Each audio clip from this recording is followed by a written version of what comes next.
सबसे पहले तो आप सबको और आपके माध्यम से सभी आपके श्रोताओं को मैं नए साल की बहुत बहुत शुभकामनाएं देता हूं। नया साल हम सब के लिए, आप सब के लिए, पूरे हांसी हलका के लिए, हांसी जिला के लिए, हरियाणा के लिए, भारत देशवासियों के लिए मंगलमय हो। हमारा देश आगे बढ़े, हमारा देश नव वर्ष में तरक्की करे, हमारा देश दुनिया के नक्शे में अव्वल नंबर पर आए, ऐसी परमपिता परमात्मा से प्रार्थना और आप सबके लिए बहुत बहुत शुभकामनाएं।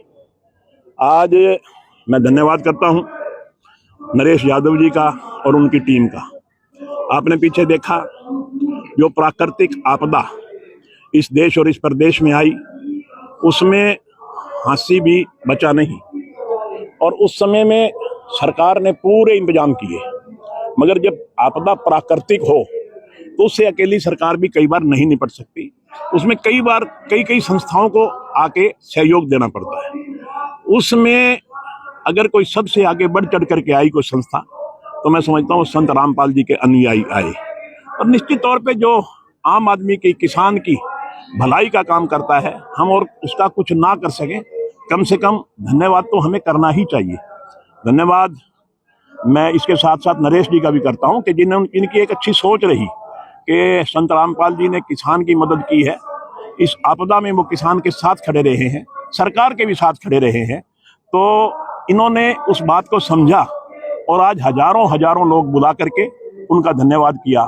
तो आज मेरा भी सौभाग्य, मुझे भी सौभाग्य प्राप्त हुआ कि नरेश यादव जी ने मुझे भी कहा कि आपने भी आना है। मैं तो सुबह ही आना था, मगर आज किसी जरूरी व्यस्तता के कारण मैं सुबह नहीं आ सका, और जो वाल्मीकि भगवान के चौक का उद्घाटन करना था, वहां भी पहुंचना था, वहां मैं किसी कारणवश नहीं आ सका। तो मैं सीधा दिल्ली से सीधा यहीं आया हूं।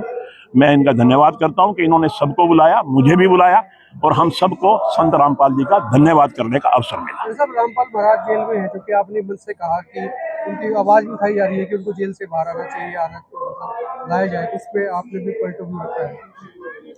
देखिए, ये सारी, सर्वेश जी आप समझदार हैं, आप सारी बातों को जानते हैं। कानूनी प्रक्रिया होती है, वो एक कानूनी प्रक्रिया के अंदर से वो जेल में गए, और कानूनी प्रक्रिया हम सरकार से भी निवेदन करेंगे वो कोई ना कोई ऐसा रास्ता निकाले कानून के तहत ही। देखो, कानून से ऊपर कोई भी नहीं है, कानून के तहत कोई ना कोई ऐसा रास्ता निकाले। तो ये कितना बड़ा समाज सेवी है जिसकी सोच हमेशा आम आदमी के उत्थान की रहती है, मानव के कल्याण की जिनकी सोच रहती है, जो मानव की कल्याणता के लिए काम करते हैं, उनके लिए भी कोई ना कोई ऐसा तरीका कानून के अंदर रह करके निकालना चाहिए, ताकि वो बाहर आकर के आम आदमी का उत्थान की जो बात करते हैं वो ही कार्य निरंतर करते रहें।